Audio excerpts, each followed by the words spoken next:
we are back, and we've got a subject that I was like really ready to do, and excited to have these guys on. So first off, before I introduce that subject, let me just say thank you to all the patrons. Thank you for supporting us, and check out patreon.com/the Pylon Show, where you can, go ahead. What is that ringing? What is that ringing that I hear? You guys hear this? The white noise? I hear like. Yeah, I heard it too. I don't know. Okay. I think it was E-mini. I'm pretty sure. I will turn this off. It's back. Okay. Anyways, it's driving me crazy, so we have to figure it out. I'm sorry. Anyways, patreon.com/the Pylon Show. Yeah, there you go. So we're going to be talking about region lock, and whether or not that should remain, what have been the positives, what have been the negatives. This is just like a place to open up the discussion. I did try to get Solar on the show. Thank you, Special, for trying that. He was unable to do it. He's the best English speaker amongst the Korean pros. And we might do some more episodes in the future with other viewpoints and stuff. But I chose you two guys specifically for it because you both live in Korea. You're both friends with pro gamers out here. And you're both non-Korean. So I think it's like we have a very interesting point of view. And of course, Juan, Region Lock has definitely helped you quite a bit professionally, but you still play at the highest level amongst the Koreans as well. So I think that your point of view will be good. But yeah, that's what we're going to be talking about here today. And now that I've introed the subject, I realize I haven't introed you guys. Special, how are you doing? Welcome back. What's up? What's up? Oh, I'm doing fine. And you? What about you guys? How are you? Everyone doing? Hello. Thank you for having me here. Yeah.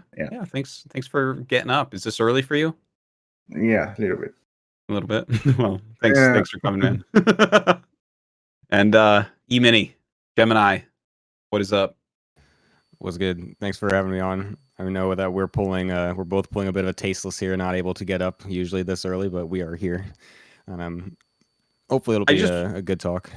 I want to throw it out that it is 11 a.m. right now, so I don't feel bad for you guys, even like a fucking tiny little bit. You should definitely be up by now, or you're wasting your lives. Okay. You're a fucking boomer. Get out of here. Yeah, man. I'm up before 7 every single day. I didn't even get home last night. Man, that's 11. When I'm going to bed. Oh my god, you're a crazy person. Not really. All right, so region lock. Here's kind of. I mean, it's always something that's like reasonable to talk about. First off, what is region lock? Region lock is stopping the Koreans from playing in the all the tournaments in the world, right? Like they're basically allowed to play in only specified tournaments. Why was this done? It was done to raise the level of the non-Korean scene because Koreans have always been dominant throughout StarCraft's history until very recently. Yeah, that's kind of like the quick and dirty of it. But the reason why I like really was starting to think about this, obviously, Apollo has been talking about how they're going to talk about next year and what's going to be going on there. Are they going to keep the region lock? Are they not? I thought that the DreamHack results that we saw were kind of like, oh god, the Koreans are really falling off here. Although in Asus ROG they really brought it back and dominated, as we're used to for a lot of StarCraft's history. But I think it's just like an important subject for us to start talking about and getting used to because this is the future of StarCraft 2 that we're talking about, and the Korean scene is shrinking. It's having a hard time in a lot of ways. So yeah, I guess let's just get some of your initial thoughts on the region lock, the state of it, and if it has done its job. Special, I think it's a great place to start with you, right? Because you're like the 25-time champion of the LATAM qualifiers, right? You've obviously benefited a lot, but at the same time, it's not like you're not good enough to do that. You play in GSL and stuff like that. So what do you think? Has the region lock done a good job with what it set out to do? Well, actually I never paid so much attention to it as much people did. But in a way, it allowed so many people to develop. Like, if the region lock was not there, I feel like so many players that we know right now wouldn't probably play because there was no way to make money for those people. So I feel like region lock in a way was good, but I'm not sure if it's good anymore. Okay. And a succinct answer. What do you think about how Region Lock has done so far as its like initial goals, Gemini? Yeah, I feel like so when Region Lock first came out way back in like 2014 or whatever it was, or earlier, I was like obviously mega not happy because I just like I've always liked the Korean scene more than foreign scene in general, just for whatever. I just always have been more interested in it. So, and all my favorite players are always Korean. So, I obviously did not like it, and I was like super mega against it. I didn't think it was a good idea. I didn't think it was necessary. Blah blah blah. You know, I was like, you know, if foreigners can't play well, then whatever. You know, fuck them. Like get good. Basically, let's get good over here. But having gone through it for however many years now, it's pretty clear that the thing that they were looking for, the benefit they were looking to get out of it, did happen, right? Because it did foster a lot it did foster a lot of actual talent to come out from these Western regions. Something that I honestly didn't really expect to happen to the extent that which it did when this first started. So I think it did do its job of what it wanted to do, of trying to motivate players in their own regions to try and perform as best they can in practice and actually compete when they know they have something that they could actually achieve. When there's no Koreans, you know, there's no like, you know, BC tier Koreans just like flying out and then just, you know, ruffle stomping everyone and then going home. So to that extent, I think it's good. Now we're in a point where it's much different landscape, and so it's it's the perfect time to revisit this. And it feel I don't know. There's some complicated stuff I think about it for sure, but overall I feel like the job that it was trying to do was good, and it did it. Yeah, I guess we had different levels of region locking through the years. So of course, at the very beginning, if you could get the plane ticket, you could just fly and play any tournament, and everything was very Korean dominated at that point. And then we had the weird WCS thing where they made 3 GSLs: the North American, the European, and the Korean. And that was probably overall the worst esports move, in my opinion, ever made in StarCraft 2.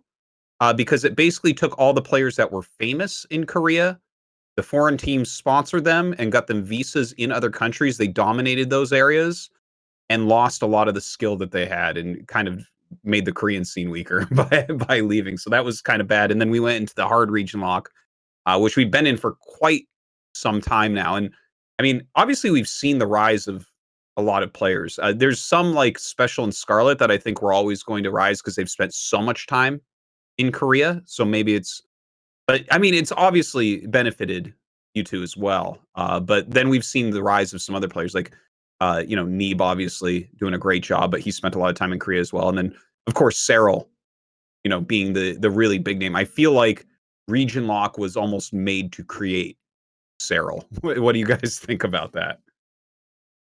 Pretty much. See, if you kept it the way it was, there would be like, as Gemini said, like, what do you want? 30 Koreans flying to tournaments, and then you would never make like a returnament of your time as a pro gamer in the foreign scene, right? So that's why you see like players in Europe right now that were able to appear because the region lock. Because without the region lock, they wouldn't be playing. I'm pretty sure. I'm 100% certain about that. Certainly, that has to be the case for some amount of pros. Because I wonder about this sometimes. Like Serral is so good. Would he have been able to get to this level without the region lock? Because I commentated like him in like 2013 or something when he was a little kid against Supernova in a dream hack. And I actually went back and watched that VOD recently. And in the VOD, I'm like, this guy is going to be one of the very best foreigners. There's no question. Like, he is looking so good. Like, he's approaching the game exactly correctly. So it's like he had that talent. He had, you know, he was playing these tournaments. Would players like him have still risen up, or was the regional lock really needed to have a full base of people that won't play if there's not money there? Do you know what I'm getting at here? Like what I'm asking? Because there's some people that are going to play no matter what, and then of course there are players where it's like, okay, you need to be able to make a living here to put in the time and effort. Well, I feel like then you need to know person by person deeply, but Mm. I obviously don't know. But it would definitely be a lot harder and a lot much more complicated to be able to be a pro Mm. if there was no region lock in the Western, especially. For Yeah. sure. Yeah, I guess you can compare it a little bit to the Brood War scene where it's like there's no real money in the zero Exactly. region locking going on, and there's just like no one can put in the time and effort to become Exactly. pro level. It's like 0%. It's like, what the Mm. point? Yeah. Yeah, I guess that makes sense. All I right. feel So, like for NA yeah. it's definitely pretty decent too, because like EU obviously is where you see like the big powerhouses that are coming out, but like NA, for example, like Australia, I mean that this is a more recent thing compared to a lot of the other pro players that have been doing so well recently, like Neeb and stuff like that. Neeb is also a little bit more with just he finished school, so he was able to go full time, and then that's when he blew up. But like Estrella as well, someone that probably felt it was worth it to actually come back again, because he was pretty good for a while, but then he kind of like stopped playing for quite a bit, and then he came back like a year and a half or so ago, and then he just blew up coming over to Korea, and now that he has WCSNA that he could fully easily compete in without having to worry about it, even though he technically could he could go head to head with a lot of these Koreans out here. Like he's Mhm. definitely that good now, but still like having that motivation to know that okay, I do have this tournament that I can play in that I know I will be able to do well in. It's just a good thing Mm. for that. So like it definitely helped in over there as well. However, just to a lesser extent, just because the NA player pool in general is much more shallow compared to EU, so you don't see it where you have like just a million Rainers, Harstums, Rainer, Serals, Clems, Harstums, all those people. So yeah, it's still pretty good in NA as well. Mm. Okay. Um, so overall, like we sometimes hear from Korean players when they take the time to say something somewhat publicly about their thoughts on the region lock. Obviously, Solar has been someone who we've gotten information out because he is the best English speaker amongst the top level pros and everything. But you guys obviously are both friends with lots of pro gamers. What is the general feeling amongst Korean pros about the region lock? Has it changed over time? Uh, just give us any information you have with that. Well, they obviously never liked it Mm. ever. They always were against it because at the end of the day, it's just okay. Now you can play less tournaments. You cannot play this tournament anymore.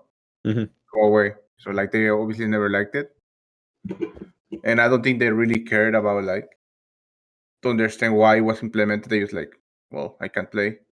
I hate, I hate this. It's not fair. Mhm. Especially because we can play in the GSL, right? Mhm. They were really even more. They were especially salty after that. So, but I mean, what can I do? There's nothing I can do, right? I just follow the rules. Yeah, So yeah, of course.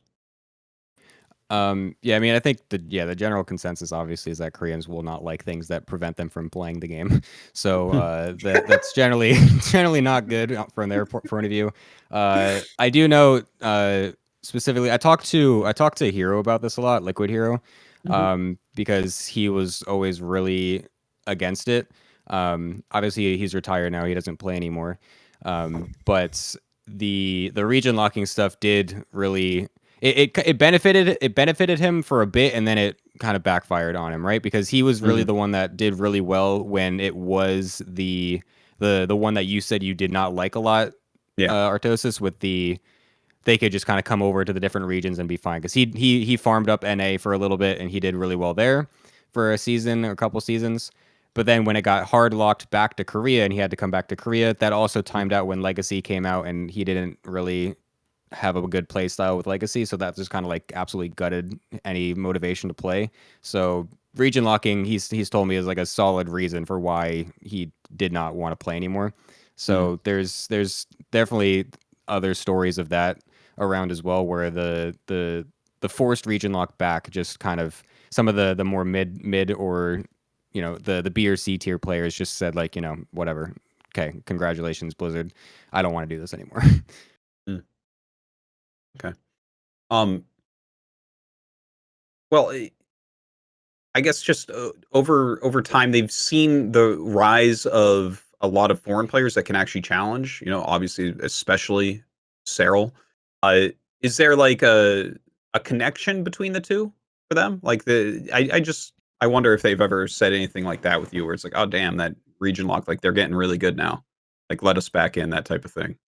Is What was there the that feeling? question? Because I get that. Okay, yeah, it was kind of disjointed. Like basically, since the non-Korean players are so strong now and can win those championships, is there an added feeling of come on, like let the region lock off? Because that's personally what I'm getting. I think a lot of people are getting where it's like, okay, the region lock kind of did its job. We have a bunch of players that are good enough to play in GSL.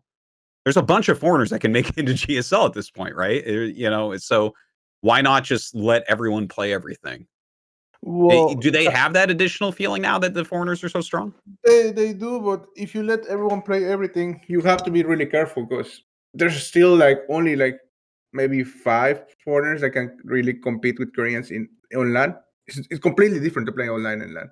People seem to not understand that. So if you on region lock everything, and let's say by some random reason the COVID ends and then every tournament is offline again, uh, realistically to play the GSL you have to live here, right? Like you cannot just travel back and forth. It's not real realistic. But DreamHack, let's say there's like a DreamHack Toronto. DreamHack Toronto is a weekend tournament that anyone can play. If you on region lock so that everyone can play, you're gonna see like all the whatever 25 Koreans that are good at the game fly there. And I'm pretty sure of the top 32, which is where you get paid some kind of money, you will see at least 20 Koreans there. I don't know the thoughts. I'm saying 20 Koreans. So you would actually do the backward thing and kind of kill the foreigners in a way. You know what I mean? So Yeah, you need to be yeah. really careful what you do because it's not, as I Mhm. say, it's not the same to play. Even guys like I don't know, give me some example of like a round of 32 turn. I don't know, some round 32 player at Like 24 Bunny now. or something or Yeah, Free those guys or are very good. They're very good. You yeah. know, they comparable to like top European players in my opinion. Mhm. So you need to be careful. Sorry, what was the main point you said about you have to be careful about what? I missed I that. would open and just allow like everyone to go to like let's say there's a DreamHack Toronto next year, like Corby Descent, and we can all fly, and then everyone can sign up for that tournament, and then you have every single Korean sign up and fly there. Then you will end up like back in the day that you will have like now you have more foreigners that will be able to compete, but you would kill like any foreigner pro gamer that's not like top level. You know what I mean? Oh yeah. I thought you were talking about GSL for a second. I was like, wait, I was confused. But yeah, I would say I agree on that. However, I think lifting the region lock, a lot of so I don't know if we were going to mention this at some point, but I guess I'll just bring it up. I feel like the thing that a lot of people forget when we mention lifting the region lock is it's not like this sudden fix to Korea. People like see Korea scene dying. They're like, oh, Korean scene's dying. There's none. There's the players can't compete. They don't get money. They only get to play in X tournaments per year. Lift the region lock, then we can fix Korea.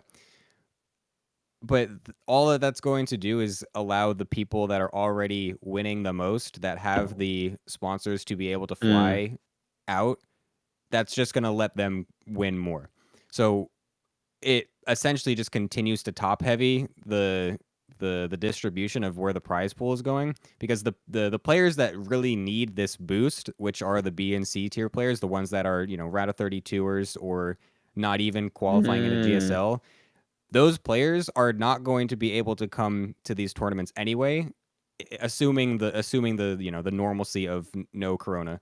They would not be able to come to these events anyway, or it would be very difficult for them to. And if they do, there's going to be not as many of them that will, like, just lifting the region lock by itself isn't necessarily going to fix anything.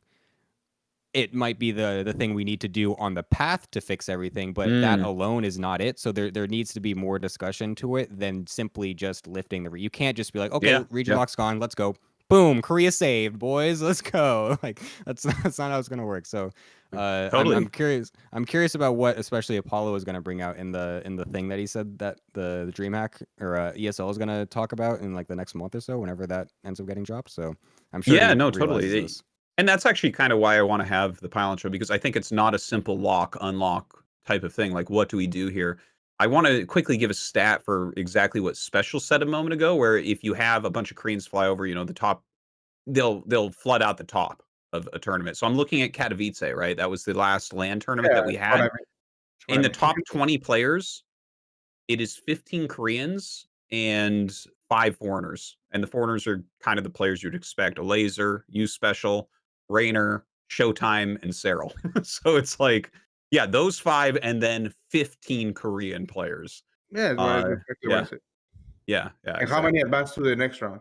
That, like, I think only Sarah advanced to the next round, Yeah, it right? looks like no, Showtime made top Showtime as well. 12, and then yeah, you Rainer and a Laser fell out in like top Group stage. 16ish, top 20, and then Cyril made it to top 4. So yeah, it definitely lopsides in that way. People don't understand it's not the same thing to play online and offline. They see Mm. like all these online results and they get baffled at it, but it's really not the same to play online and offline. That is 100% true. Like really, really, really is. Someone who still enjoys play tournaments, it is completely different playing online and offline. I'm actually Experience is such a curious. factor for offline play. Can I Yes. get an opinion really quick, Special? Yeah. When you say that, what exactly are you pointing to by saying it's a difference, and people commenting about online results don't know? Like what exactly are you alluding to? Well, I'm alluding to like people saying like, well, now the foreigners are the best players and the Koreans are just bad. I'm like, I don't think so. Yeah, like I for think, what reason? Like why do you think they're saying that? well, because the foreigners win like they do well in like the season finals and stuff like that, but it's just not the same. Yeah, like what's not the same? That's what I mean. Like, is it like is it like the ping stuff? Is it the fact that they No, don't it's care everything. about Like, online tournaments? no, no, they care, but it's like, okay, time zone is terrible, ping is awful, and when you play offline, the nerves are so much higher for like, especially for people that don't have that much experience playing offline. And when Mhm. you play offline, also the how to explain. I feel when you play offline, you're able to put more pressure into your opponent when you do little stuff. You know what I mean? Mhm. Mhm. It's much easier to make mistakes offline than online. Yeah, Yeah. I was just curious because I always see all these a bunch of people always saying too that like like there's like the two different circle jerks, right? There's the circle jerks of people saying like, oh, 3 a.m. for Korea, oh, ping, it's only affecting Korea, and then there's the anti jerk where it's like the Korean finally wins, and then they're just like, oh, it's only 3 a.m. It's only it's only 9 p.m. for Europeans. Like they go back and forth. So like I'm curious if like you actually think that what the difference is, because I think it's like reasonable for both sides, because like there's the ping argument, because then Koreans don't play on ping like ever, like they don't usually ever need to, so like they're not used to it, but then Europeans maybe do it a little bit more, so then I don't know, but I was just curious, that's all. I Thank I you. I agree with that, like, really, really heavily. In my opinion, offline play is the ultimate test of skill. That's it right there. Like, if you win offline, you're, sitting there actually playing with perfect ping against your opponent in that type of tournament setting. That's like ultimate. Like, everyone can just play to their fullest, and there is a ton of pressure, and it's like, okay, this is really it. Whereas online, obviously, it's really good and everyone's trying their best and stuff, but sitting in your house, and then the differences in ping and things like that, I think do change it to some degree for sure, right? Um, yeah, okay, so let's get back to the actual thing about the regional lock, because a part of what we're looking at here is the Korean scene is really shrinking at this point. We've got GSL. It used to be round of 32. Now we're at round of 24. A lot of people going to military. Some people coming back from the military. So that's good. That's helpful. We don't really have a big scene rising up, and that's something that you mentioned, Gemini, where it's like, okay, well, even if you unregion lock, this is the rich getting richer. It's like, who's going to actually fly over? That's That's right. not necessarily helping the base of the scene. Would region lock have anything to do with the base of the scene? In fact, removing region lock, letting people like you, Special, get into GSL, might actually hurt the base of the Korean scene. Do you think? One less Korean that gets into GSL. I mean, I like it. I want you to play, but What? I don't get the question. Can you repeat? I don't understand. okay. So basically, with the Korean scene, right? You you have the top pro gamers that are always doing fine, people like Maru and TY and Rogue who are winning tons of money and winning tournaments. But as soon as you go down a little bit, we're like missing a huge level. Like you can see this in Europe where there's just a lot of very good B tier pros. In Korea, it really doesn't feel that way. In fact, a lot of the guys that we know that are high level amateur players don't even show up to GSL qualifiers. So I'm like, why is this? Like, what is it? How do we help that to fix the scene? Does region lock have anything to do with this? I think it's mostly that they don't have tournament to play, man. Being straight honest, like if you have you have 5 tournaments per year that realistically you can only qualify for 3. It's like, why do you even bother? They don't have like an actual. It's just the way it is. You don't have an actual reason to play. As a Korean, if you're not like a top player, in my opinion, like you are not making any money at all. And while passion is great, passion doesn't feed you, right? So it's the sad truth, but it's just the way it is. I think, in my opinion. Yeah, I feel like the general state of SC2 in Korea right now is just. I almost feel like the more I always think about this, I'll get into discussions with people about this every now and then. The more I think about it, the more I feel like it's just inevitably doomed, and I feel very negative for saying that. Like it's so hard because like I said before, lifting the region lock alone doesn't actually fix necessarily the core of the problem. The core of the problem is that there are not enough new blood Koreans, like you said, coming into the scene to fill up the GSL. We can force region lock in Korea, and that would make it so like Special and whenever Scarlet's here or Astray are here and other players, they can't play in GSL. So then, boom, more spots go to Koreans. That will help out a tiny bit, sure. What the problem though then is that it's only helping like 1 or 2 or 3 extra slots, and then outside of that, who else is even going to play? Because these GSL qualifiers, they're not even getting filled up with players that would really be able to play much anyway. And people always will say, okay, then bring back Code A. Let's bring Code A back, and then that will be able to, players can get some motivation and play like that. Same with how they did with region locking. You can get Code A, boom, Korean seed fixed. Again, who's playing in it? Because if you look at the GSL qualifier list, the players that don't make it cannot fill up a Code A bracket or full Code A tournament. It would basically be just like an Olimo League of people to play for like for 4 hours. And then the other argument would be, well, if the tournament actually existed, then more people would be motivated to play. Would they though? Because then you look at if you look at Korea GM rankings, after you get to like 6K and 6.1, 6.2, that's about what you consider to be like you can qualify for GSL at like the bare minimum. You can barely get in there. The amount of players that is, and then below that is like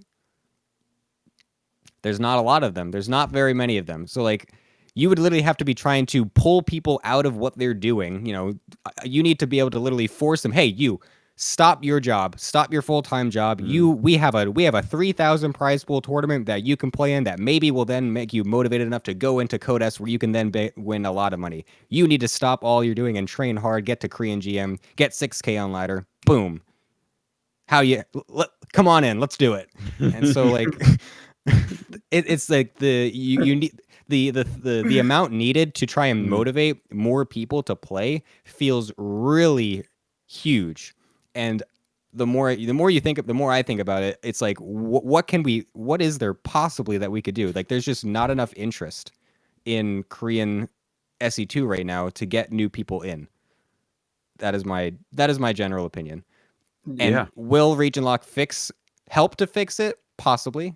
But there, again, where's that extra piece? I don't know what it is. You just need more. That's my rant.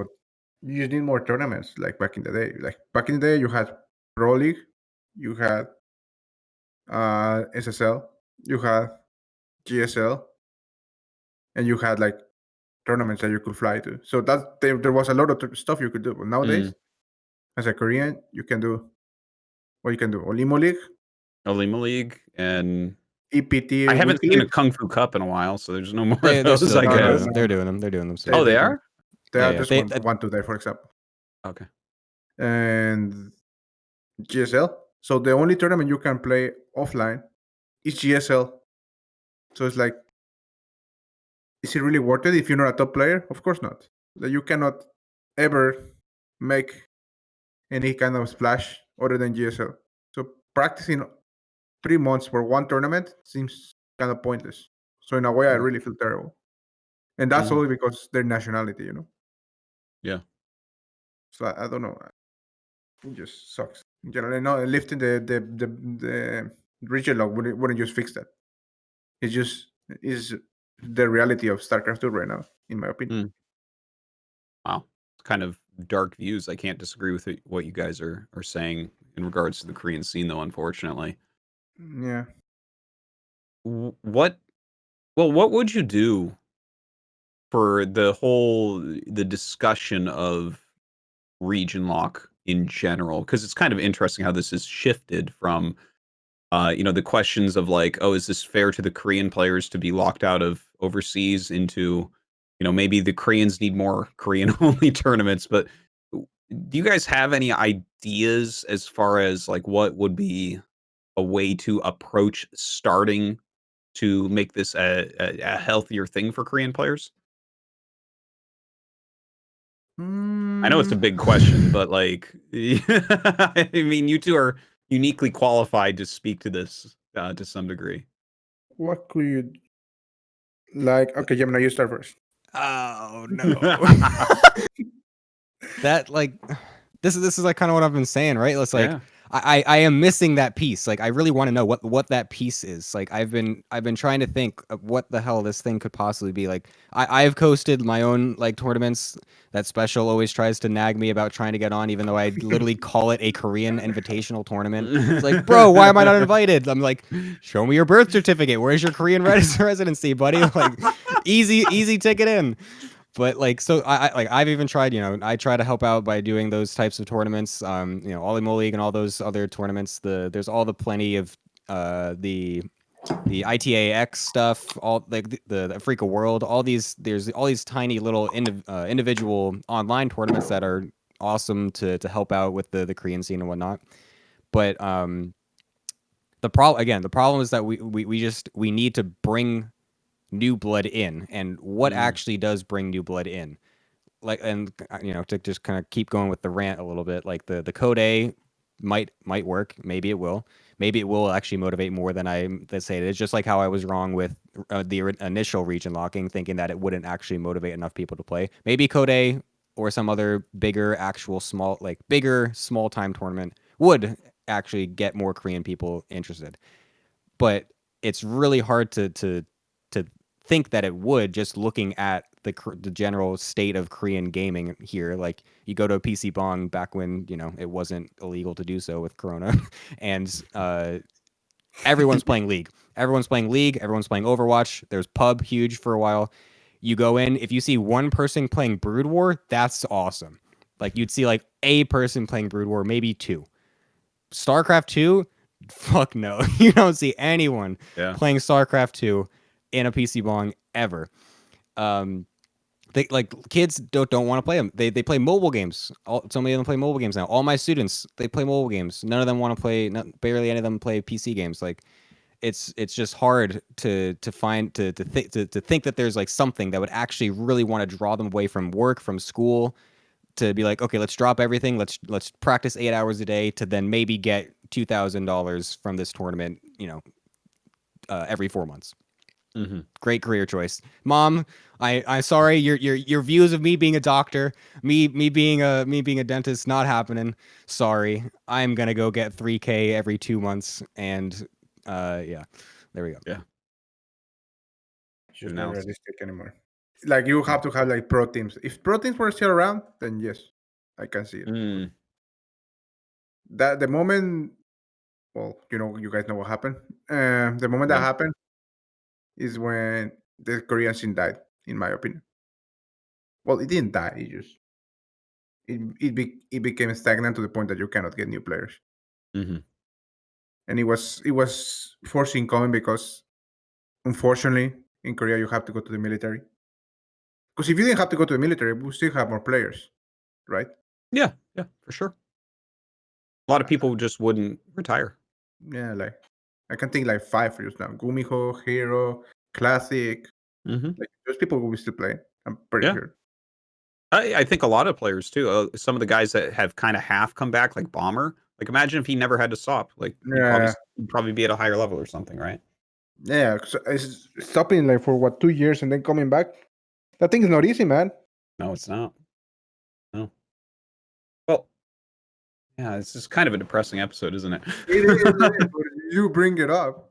Yeah. No. Well, I mean, it needs to be talked about. It's the inherent root of the problem. Like the region locking is the thing, but the unfortunate reality is the side effects of Korea and what is happening to it. Because it's basically all Korea right now. Because Western scene, yes, we answered the question. Region lock, boom, it's fixed. It's fixed Western scene. We have Cyril, we have Rainer, we have everybody. So now what's up with Korea? Because that's just Well, that's the next one that needs attention. That's exactly for sure. Yeah. It so almost we don't know feels like it feels like it's inevitable that the Korean scene is heading towards something like the old Warcraft 3 scene. Like, I don't know if you guys followed it like way back, but it was just like basically the same group of pros all the time, right? And like they don't really need to retire, right? I mean, Happy and Grubby are both still really good, like and obviously like things have changed a bit in Warcraft 3 nowadays. It's not what I'm saying, but like there are esports where this has occurred. Quake would be another one where it's like, yeah, we just have the same 16 pros playing every single tournament, and it's still good. People still like it. It feels like that's going to happen to the Korean scene, even though we have turnover in the West, right? Like we see Climb rising up right now, really strongly, and there's other names that we see down there that are like, okay, these guys are still coming up. But as far as the Korean scene, from what you guys are saying, from what I've experienced, that's what it feels like we're going towards, right? Where it's like, yeah, we're going to have a handful of really good Korean players. But what do we do with that? Like, how do we keep that going? Like actually, something that gave me hope, like a lot of hope actually, was the China League, the Mm-hmm. China League. That gave me a lot of hope, and it was doing well.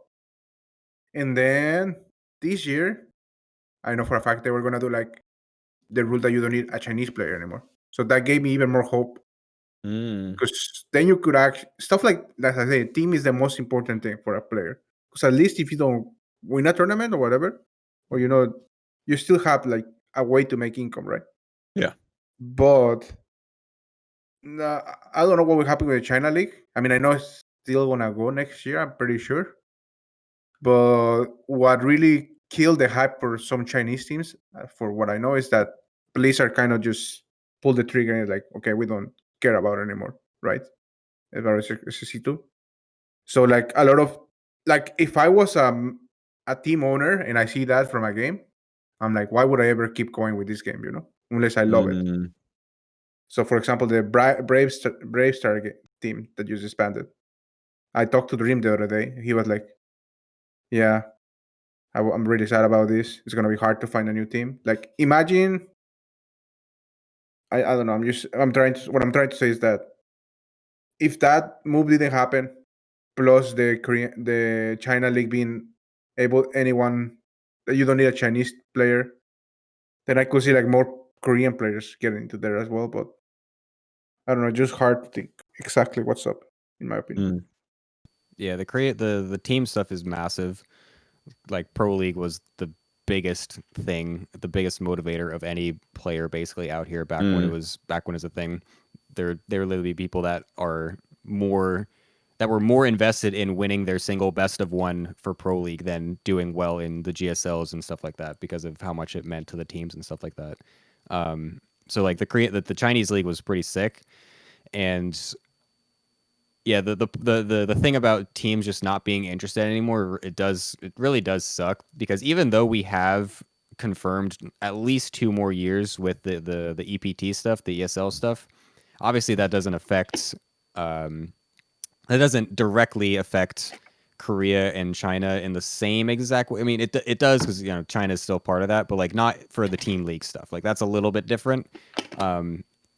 And so yeah, we don't really have those teams that are like super mega invested. So like Brave Star dropping out. Team NV, the one that just picked up Maru creator SOS, is apparently like one of those passion project kind of things, right? Because like the main the main owner, like he even put it on his Instagram thing or whatever, saying like, I just really want to support players, blah blah blah blah blah.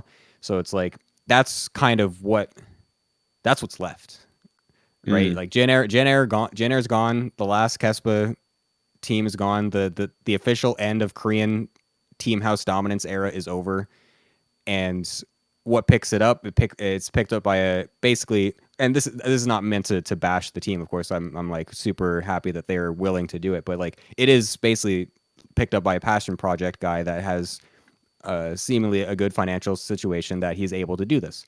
Not we have to then rely on that for the rest of the Korean scene. Is that what we're saying? Like obviously there's a problem there. So it is a big hit for sure. If you look at, okay,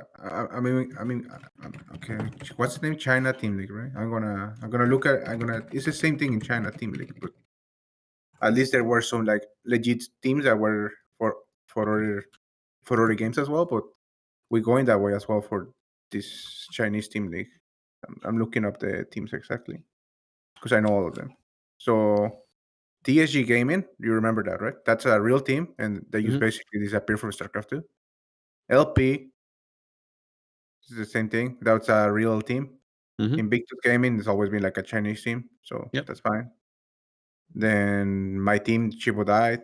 Brave Star Gaming just disappeared. Kaisi Gaming is a project, a passion project. Same with DPG. That's another passion project. Oh, is it? Okay. So as you can see, like Alpha X is a foreigner team. Dying Lake Gaming just never paid the players. I don't know what happened there.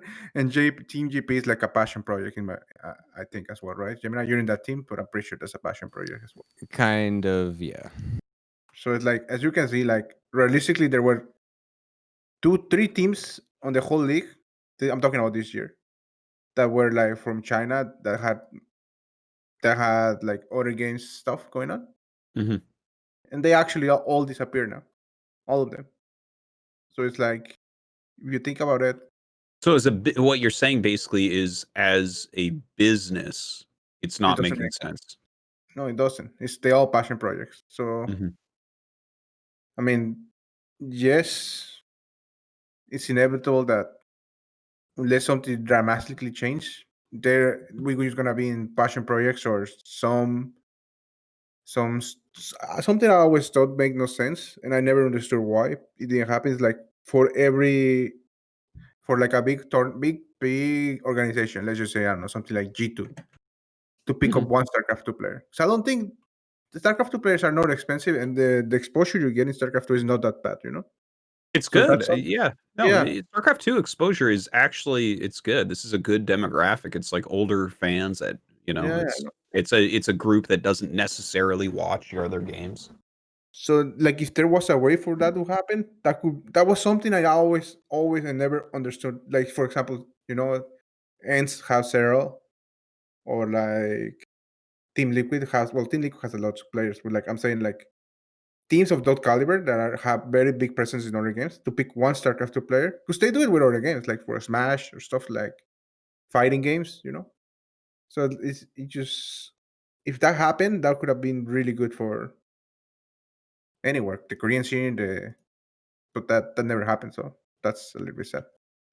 Yeah, that's why I also like love TL so much as well right now too. The fact that they did continue to invest into it again with ESL doing their stuff, being that mega esport team now. Like they're literally insane. Like they literally have like entire clothing brands and all that crap. Like you think back, you know, if this was like 2011, like you see the stuff that they have now, you'd just be losing your mind.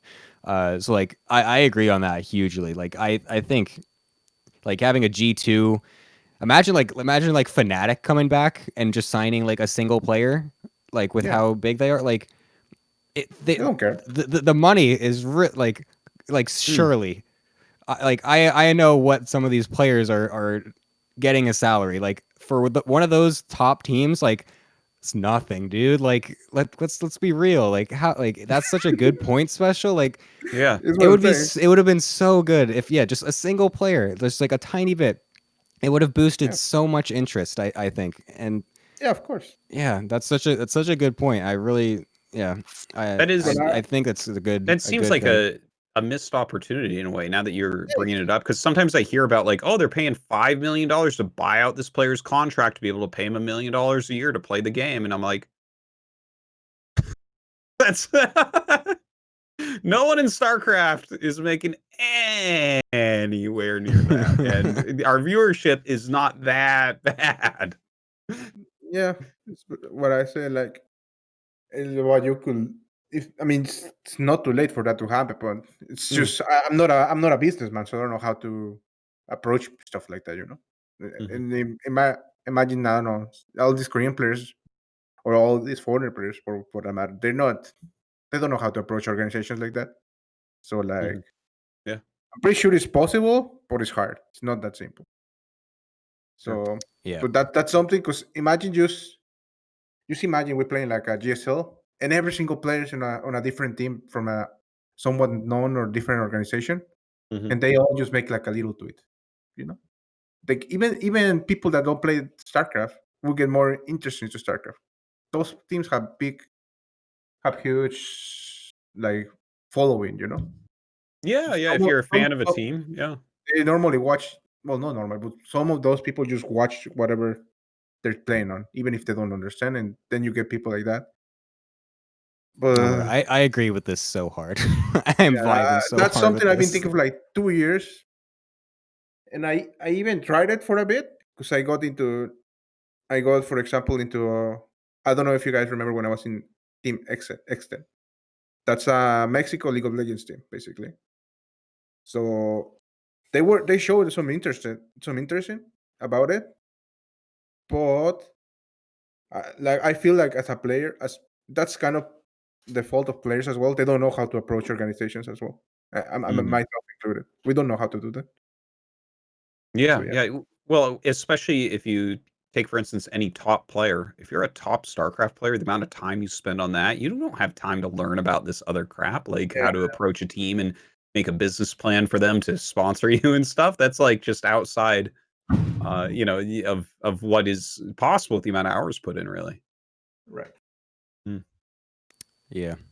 Let's get our big esports orgs. Let's go. Dip your toes. That's literally all that's needed. Only your toe into the SC2 pool. Let's do it. And also It's Team true, Liquid right? Sign Trap. Thank you very much. Well, he doesn't need. Well, imagine he joined Fnatic Trap. Would you be mad That about would that? also be hype as fuck. Yes. That would be But cool. also Team Liquid Sign Trap. Oh, okay. I was like, wait, what? Are you spoilering like what happened here? That's crazy. Wow, No. what a signing. I'm literally asking them. I'm literally asking them. Please do it. Yeah. Please. No, that would be cool though. Like to get some of these top guys signed, where it's like they might be the world champion next year. You don't know. Yeah, you don't know. I mean, the Like, viewership. It's not only that. It would have done so much back in the day and still now. mm, But yeah, it is what it is. yeah, I guess so. Wow, really interesting point of view there, though, Juan. Like bringing that to light. That's definitely something that I think people are missing out on. It's kind of funny to be on this side of it and be like, ah, they're missing out on us, but also we're missing out on them, right? That's Yeah, we are it's a missing two-way out. street. Yeah, Yeah. yeah. Well, I guess the last thing I can think to really kind of ask you guys about the topic, because I know we've kind of deviated around and talked a lot about, the Korean scene and what it needs for strengthening. I just wonder if both of you guys were in charge, if both of you guys were in like Apollo's spot and in charge of the decision of what to do region-wise for next year, would you change anything? What would you be looking at to make things better? I can tell you what I will do. Okay. I can tell you. I think this is the best idea you can have. You will lift the region lock, but not completely. This is what you do. So you will have the schedule. So GSL is a little bit ahead of the tournaments, and you will. Right now it's round of 24 and then round of 16, right? So there's like two. You would allow people that lost in the round of 24 or didn't advance to round of 8. So that would be like what, 12 players? You allow those people to play in the overseas tournament, but not the guys that are in round of 8 or plus. Oh, Wait, can you say that again? I totally zoned out. So there's round of 24 and round of 16. So the two people that lost in the round of 16 and the round of 24 people, you allow those people to play in the overseas tournament, but not the round of 8 above of the current GSL. So you need to make the schedule so the GSL is a little bit ahead of the actual tournament. You know, I don't care what they say about you. You're pretty smart, Special. Like I like that idea a lot. Yeah, that actually the best, because if you use open, everything's bad as well. No, that it makes so much sense, right? Because and you can make the line like people that lose in round of 24, people that lose in round of 16, but like around round of 8, like you're making good money, and those are the players that would dominate anyways, right? Those are the players that like only Cyril and Raynor are gonna have a chance against, or something like that, right? Like those are it's Trap and Maru and Rogue and those people. I like it's a really clever idea because it really strengthens and gives more money to that lower tier Korean pro, which is so important. And then that suddenly becomes, it's like, oh, okay, if I make it into round of 24, suddenly I can go to these other events. Or even, I guess, if you didn't play GSL, would you be able to go to? Yeah, of course. But I see people in the chat saying, "Oh, then you just lose in purpose." No, that doesn't make any sense. You still need to travel, and that costs money. Yeah. And there's no guarantee that you're gonna win. And GSL has better prize pool, so it's just an incentive for Korean players to, even if you lose, you still have something to do. You know what I mean? Yeah. No, I like the idea a lot. Damn. I mean, that's what I actually just came up with that right now, but I know I'm smart. Apollo, listening, talk to this man. Because I also know that the GSL doesn't want to bury its foreigners for not playing. I know that for a fact because every time. Oh yeah. When the foreigner plays, there's bigger viewership for the GSL. It's just the way it is because it's more exciting. That's it. No, it's not that. There's more fans as well from foreigners than Koreans. It's just the way it is.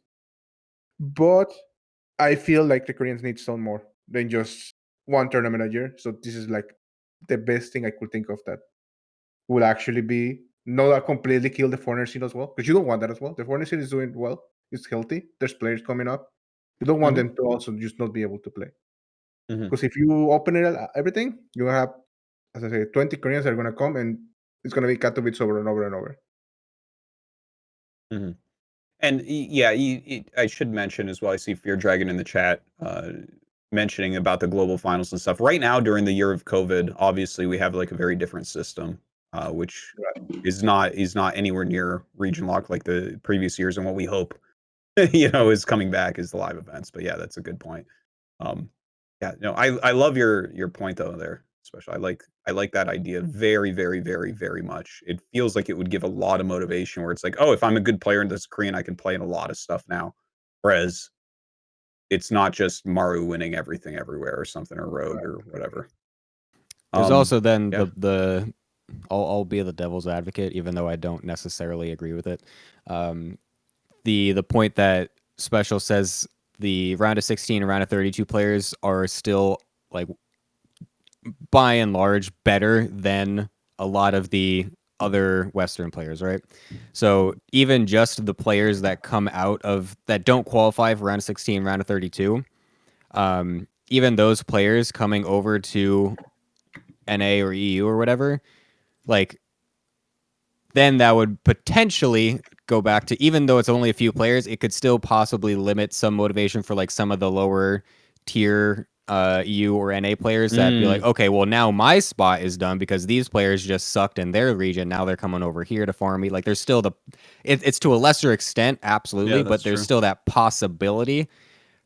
My question, my opinion is, do I care?